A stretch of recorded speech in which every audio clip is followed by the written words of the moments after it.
So they will fight as long as they can. As long as we haven't got our food inside, we still have to be fighting with our temptation.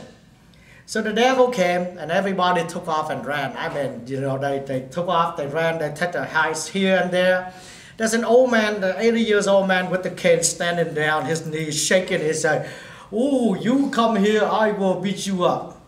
And the devil said, "Do you know who I am?" The man said, "Well, I know who you are. I know what you could do to me. You could make me painful. You could hurt me. You could do terrible things to me. But I'm not afraid. You come here, I'm going to fight with you this time." The devil said, "Hey, old man, everybody took off and ran. And you not afraid of me? You know what I could do to you, terrible things, and you're not afraid." The old man said, "Oh no, I am not afraid of you. I married your sister for 50 years. Isn't that you're going to be into for the next 50 years? I don't think so. Is that you're going to say, I'm married to your sister for 50 years? I don't think so. We're here for the next 50 years of joy, of goodness, of blessings. So let us begin. I ask you to turn to your book, page 117. And we do the couples prayer together. Okay, 117, 117. Okay, we pray together, and I ask you to hold your partner's hands if you could, and we do pray together. Dear, good, and gracious God, thank you for helping us to find one another, and for our desire to spend the rest of our lives loving each other.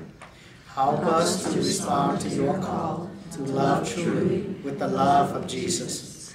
Help us to create a marriage that includes you as a full partner. Turn our weaknesses into strength and heal our brokenness.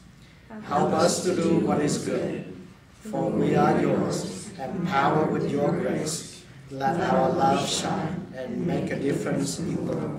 Amen. Amen. I have here in my hands Diet Coke. Can somebody tell me about how much this one may weigh? Half of a pound, almost a pound, right?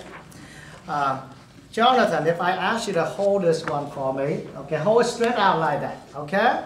You think how long can you hold it? You don't know. But sooner or later, you're going to feel the weight, right? And not only you feel the weight, but doesn't matter how light you hold something, someday you're going to feel like you drop it. Wow, because the weight pulls you down. Is that the same weight of marriage going to pull you down? And if the weight of marriage can't pull you down, how could you remain in love? And how could you honor one another? Not just in the morning, not in the afternoon, but all the days. I keep telling people, being a priest is the same in a marriage. It's not a part-time job, it's not a full-time job, it's not an overtime job, it's a lifetime job. It's 24/7. Same thing with being a priest. I tell people, they call me all the time. And I tell them that's why I'm here for.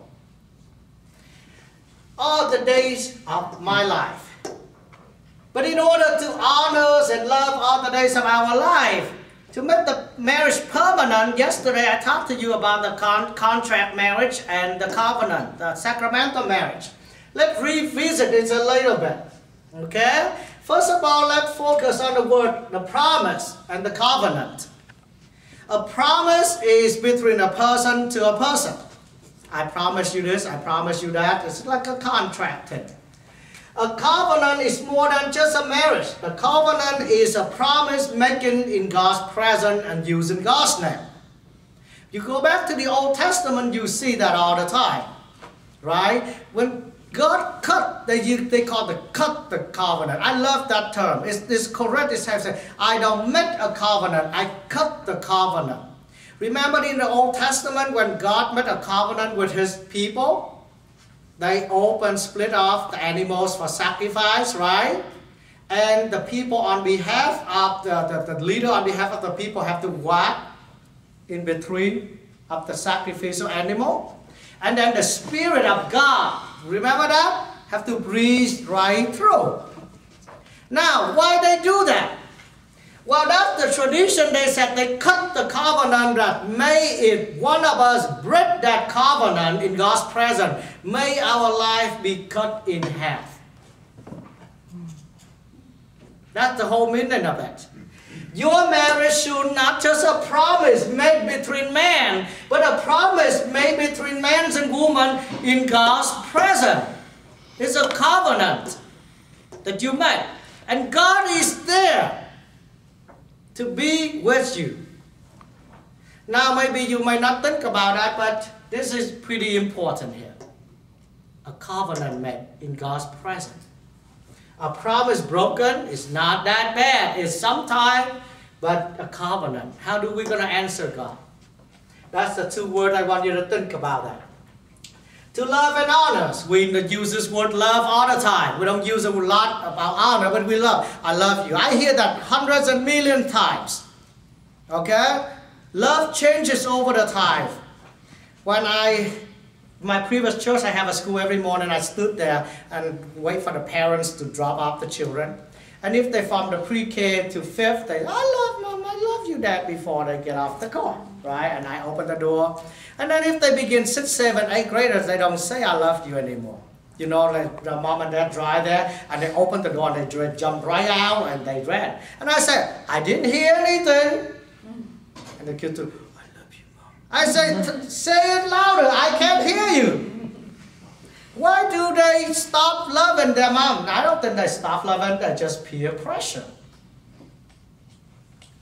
For your love is a little different.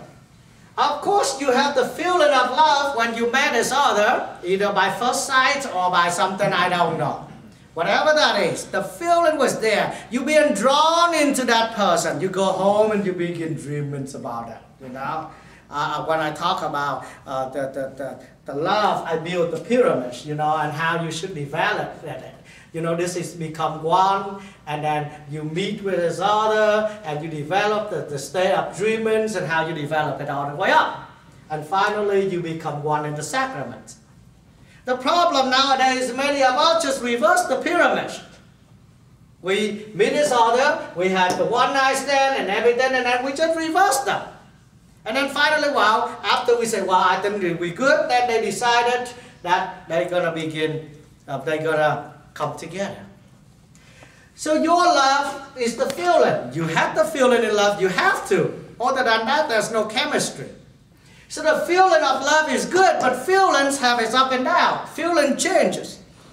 You can feel good, you can feel bad, you can feel angry, you feel upset. We all do that. I tell people, feelings are okay. Because you can control your feeling. If you feel sad, you cry, go ahead and cry. I'm around, oh, don't cry. I say, go, keep crying. Mm-hmm.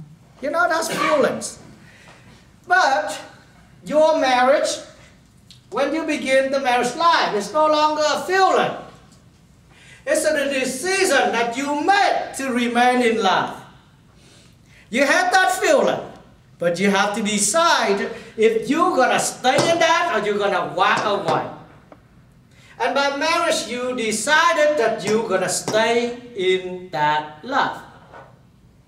Just like Jesus tells the people, remain in my love.